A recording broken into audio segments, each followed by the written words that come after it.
I grew up on the south side of Milwaukee, in Cudahy, actually.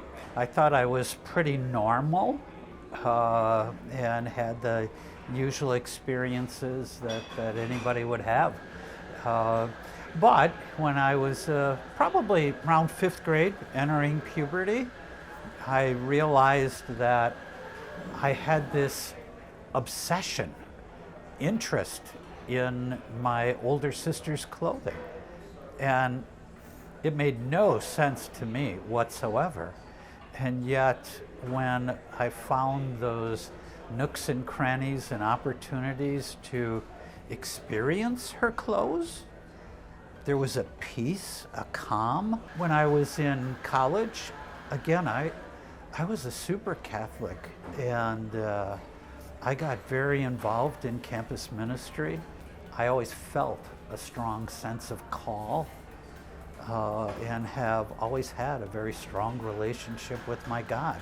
After I got my master's in social work, I felt this call to do something with the Catholic Church. And I was given the opportunity to get a fellowship in ministry from the University of Detroit to work with their campus ministry and get a master's degree in religious studies. And then I thought I would work for the church for kind of like a Peace Corps job. I'd do it for like 3-4 years and then I'd get real employment.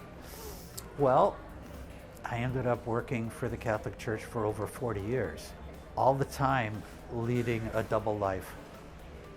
Because if they ever knew that I had this feminine energy expression, I would have been fired immediately.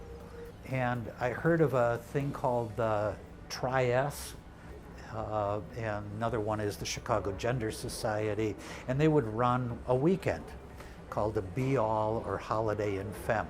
And the first time I went, I was just in total panic, not really sure what I had said yes to. And I had like 3 suitcases of clothes and makeup and jewelry and shoes, and made it into the room, and it took me like 3 hours to get ready.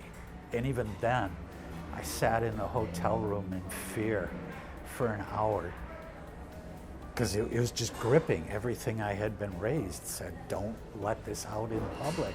But I did, went downstairs, and there was a luncheon that had already started because I was late, and walked into this room, and there were 300 trans women talking and laughing, and nobody looked up and gave me the side-eye glance.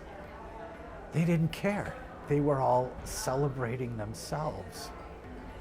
And it was the first time that I knew I wasn't alone, that I was okay in certain places. Another kind of key moment for me would be when I finally retired after working for the church for 42 years. I had always felt the call to help the most marginalized, poorest, hurting people in the world. There's no more marginalized, hurting group of people than the trans community.